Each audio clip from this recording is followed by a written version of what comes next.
प्रेरणास्पद कथा YouTube channel पर मैं धनंजय जैन आप सभी का हार्दिक अभिवादन करता हूँ। दोस्तों, मनुष्य की इच्छाएं अनंत अनंत आकाश की तरह कभी भी खत्म होने वालों में से नहीं है।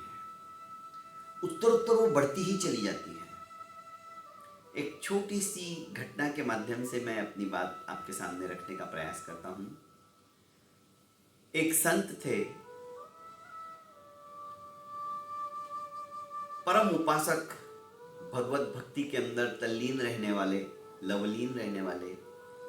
उनके दो शिष्य थे।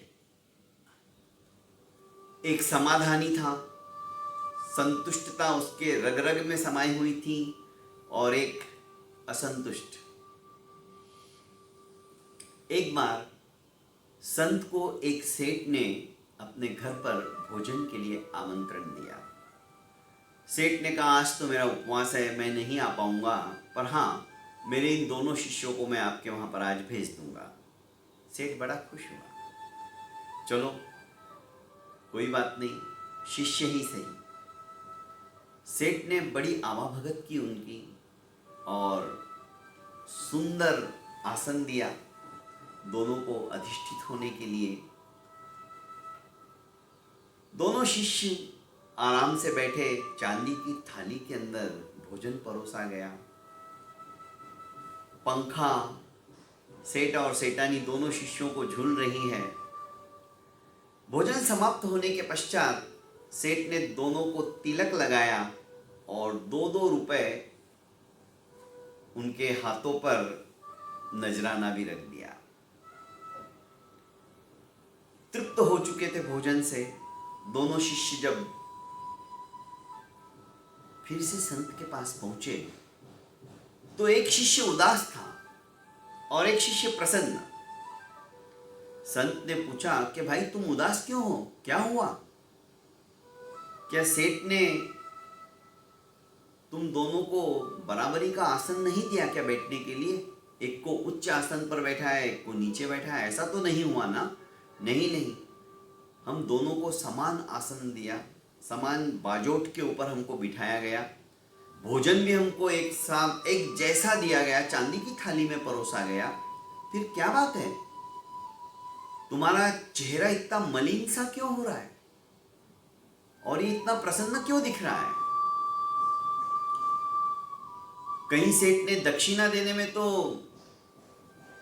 गड़बड़ तो नहीं की, उसे ज्यादा दे दी और तुम्हें कम दी? नहीं नहीं, सेठ ने मुझे भी 2 रुपए दिए, उसे भी 2 रुपए दिए। फिर क्या बात है? बस बात यही है, आवा भगत में किसी तरह की कोई कमी नहीं थी, खाने पीने में, स्वागत में कोई कमी नहीं थी। कमी थी यही कि मैं सोच रहा था कि सेठ इतना धनाढ्य है, करोड़ों अरबों का मालिक है, कम से कम 10 रुपया तो दक्षिणा में देगा ही, पर उन्होंने सिर्फ 2 ही रुपए दिए। इसलिए मैं थोड़ा दुखी हूं। दूसरे से पूछा गया, क्या बात है, तुम प्रसन्न क्यों हो?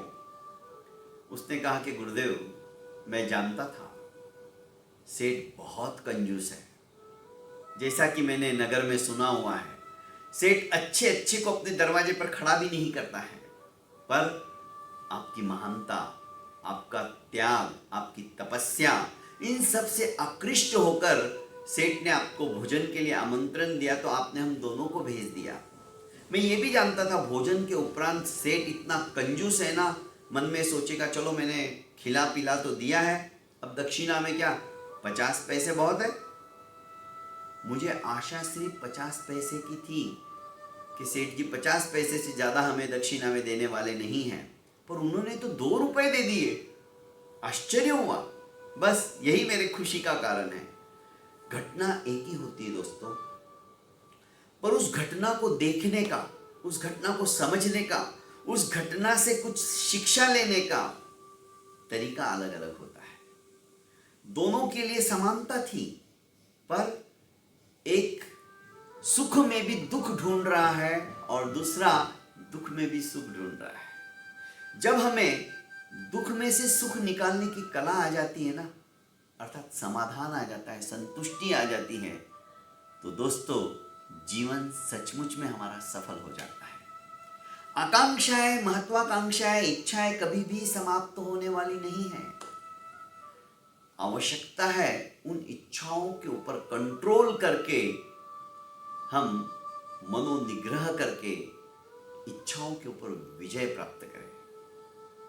इच्छाएं बहुत होती है, अच्छा सीजन है, हापुस आम खाने चाहिए, पर इन इच्छाओं के ऊपर हम केंद्रित करेंगे ना, इनका नियोजन करना सीख जाएंगे, तो हमारी इच्छा कभी भी इस तरह से खाने की नहीं होगी। हम जीने के लिए खाना सीखे, खाने के लिए जीना नहीं सीखे। अरे उस ऊपर वाले ने चींटी को भी चोंच दिए ना तो उसके चूगे का प्रबंध किया है, तो हम क्यों कल की चिंता करते हैं? क्यों इतनी इच्छाएं रखते हैं? क्यों इतनी आकांक्षाएं रखते हैं? उत्तर हमारी पीढ़ी दर पीढ़ी आराम से खा सके, इतना क्यों इकट्ठा करते हैं? दोस्तों, जीवन के अंदर उसी व्यक्ति का जीवन सफल होता है जो अपनी इच्छाओं का निग्रह करके, इच्छाओं पे कंट्रोल करके जीवन जीना सीख लेता है। बहुत बहुत धन्यवाद। छोटी सी कहानी है, पर कहानी हमें दुख में से सुख निकालने की एक अच्छी सी सुंदर सी शिक्षा देती है। इसी तरह से हम विभाव दशा से स्वभाव दशा में आने की कोशिश करेंगे, ममता से समता लाने की कोशिश करेंगे, अतिक्रमण से प्रतिक्रमण करने की कोशिश करेंगे, तो अवश्यमेव हमारा जीवन सफल हो जाएगा। बहुत बहुत धन्यवाद।